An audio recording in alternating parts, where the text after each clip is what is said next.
Hi, welcome or welcome back. I'm Monica, and today we're making a loose sketch holder, one of these little guys. Okay, so you'll need cardboard, a craft knife, a ruler, a glue gun, some ribbon or twine, some Mod Podge, tape, an awl, and your paper for reference for what size you want to make this, and whatever you want to cover the cardboard with. In this case, I'm using this nice fibery paper. So I want mine to be about the size of a folded 8.5 by 11 sheet of paper, but also I just bought a new sketchbook and it's 6 by 6. So I wanted to fit a 6 by 6 sheet of paper as well. I want it to be a little bit larger than that to accommodate what we're going to do in the corners with the ties. So I think I'm going to add maybe 1 inch on each side.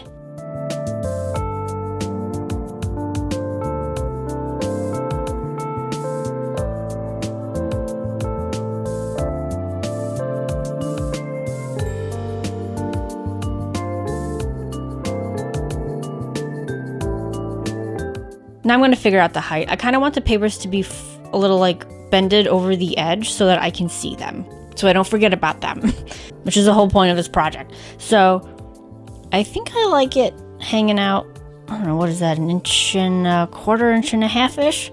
So we're gonna lop off whatever this is, 2 inches. Let's lop off 2 inches. I, for some reason, hit the record button, which put it on standby. It did not record that. So I cut off almost 2 inches.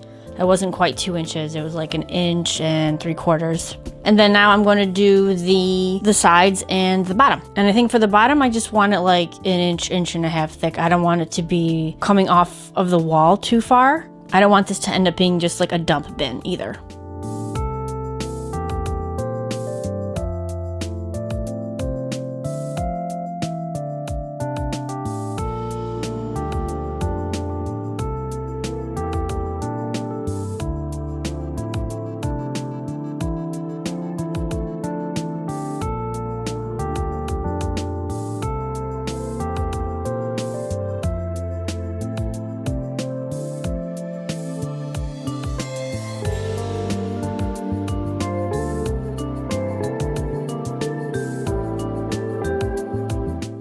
Okay, so those are cut, and now we will figure out how much paper we need to cover these with.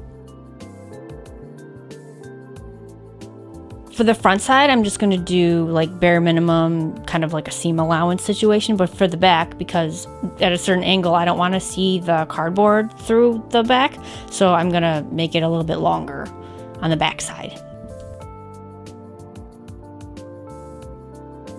I just eyeballed it. The seam allowance for the front is going to be like about 1 inch. So I did about 1 inch on the sides and the bottom, and almost 2 inches, basically 2 inches. Again, I just kind of eyeballed it on the top.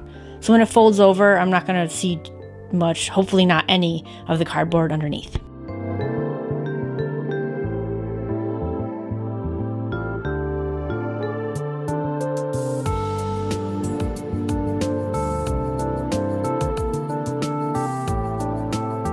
I'm not too concerned with stripes direction on the sides or the bottom. I really only the front.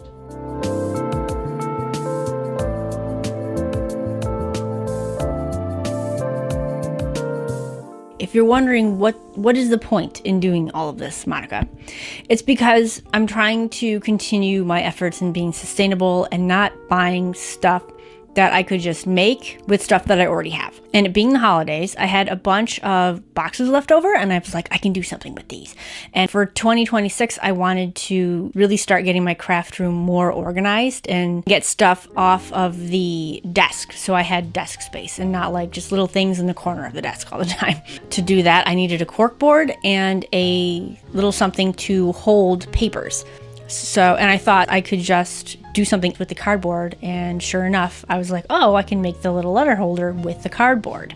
And also, have you seen them? They're hideous. They're very utilitarian, and I wanted something a little more crafty, because it's a craft room, it's a studio. Anyway, I'm making this little paper holder because I have sheets of loose sketchbook paper that I have little sketches on from like 2015. Things that I've been wanting to vectorize or just paint or like actually draw, and I keep forgetting about them for 10 years. Because if it's out of sight, it's out of mind. So I figured this is a good project. And if I can inspire somebody to make something instead of just going out and buying it. Even if it's one person, great. I know it's going to look crafty. I've never made one of these little things before. I can't imagine it'd be super hard, but I'm okay with that. It's a craft room. It's a studio. It should look a little crafty.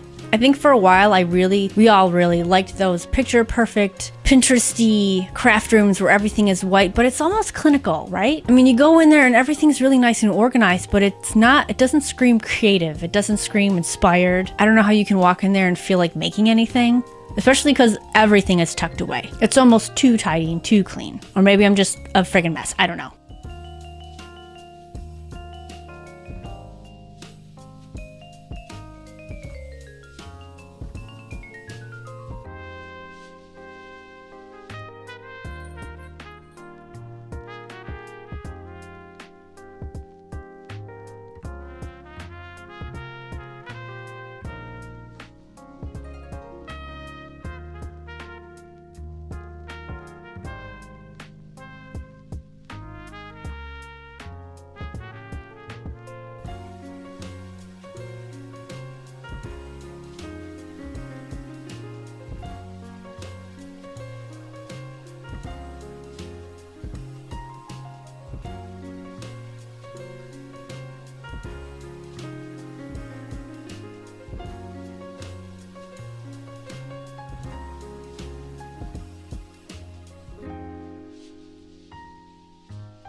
Okay, so that'll take about 15 to 20 minutes to dry, and then we will put it all together with the glue gun and the lacing. And while all the cardboard pieces are drying, I'm going to make the little handle, and I'm going to just braid the twine. I have twine instead of ribbon. I don't really like it, but since we're trying to be sustainable and use what we already have, that's what I have in abundance right now, so that's what I'm using. I'm just making a braid, like I said. I want the handle to be about, I think, 12 inches.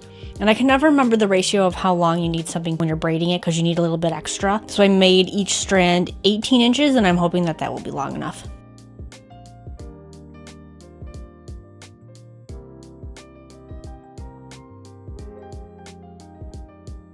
Okay, moment of truth. How long did this end up being? I wanted it to be about 12 from like start to end. And it's 14 in between the knots, basically. So not too bad. I think that'll be fine. That should work. So something I almost forgot about. When you get paper wet, it will kind of bend and warp. So I'm going to put some heavy books on these pieces so that as it dries, it doesn't dry warped. It feels suspiciously damp, but I think we'll be okay. I'm using a little high temperature mini glue gun. I used to have a low temperature. I didn't realize until a couple years ago that there were different kinds of glue guns. I'm an idiot, I guess. So it kind of got globby and gross, but we can snip that off with little scissors or a craft knife.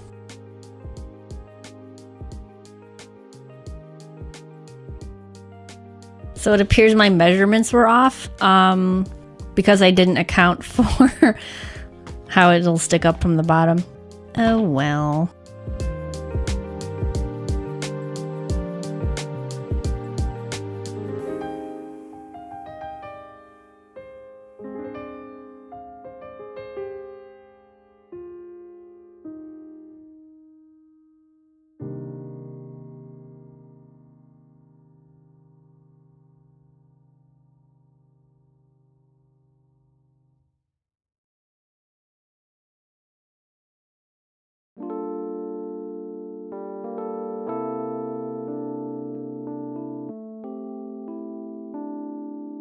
Okay, so I'm gonna slice off the glue blobs, and you know what? It's crafty. My measurements were off, and this is a little off by like an eighth, more than an eighth of an inch, but you know what? We'll live. It's for my craft room and my craft room only, and I think it's cute, and so we're gonna finish this up.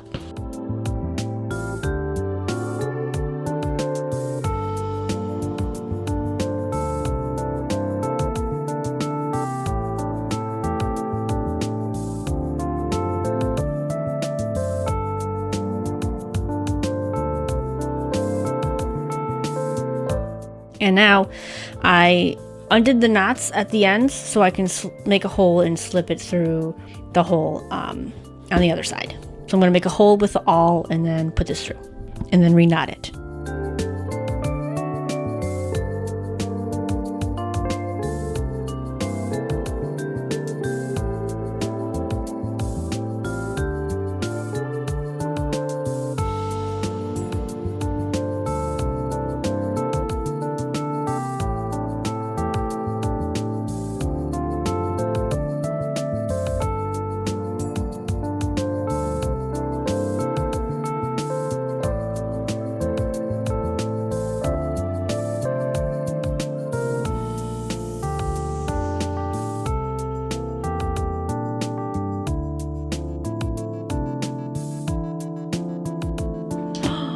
I did not.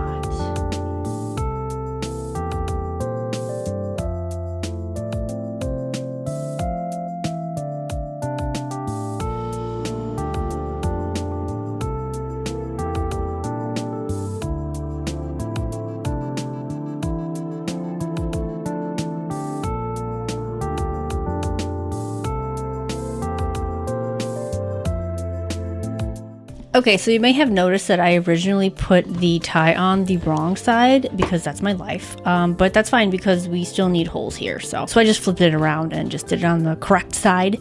And now we're going to make the series of holes to make the little corset ties down the side.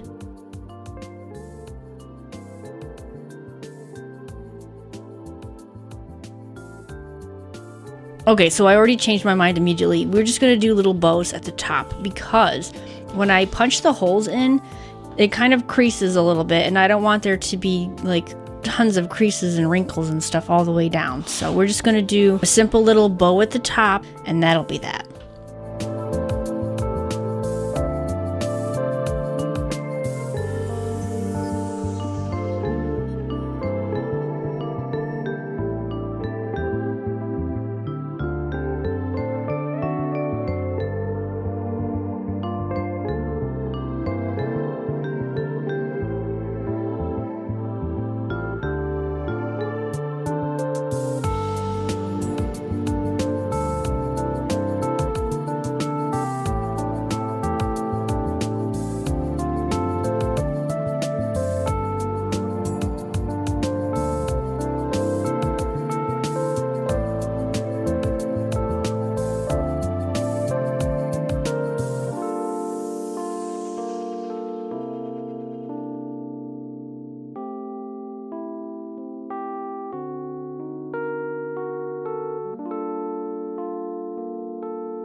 There she is.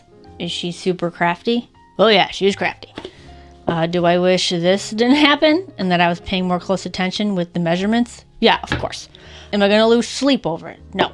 This is just for my craft room.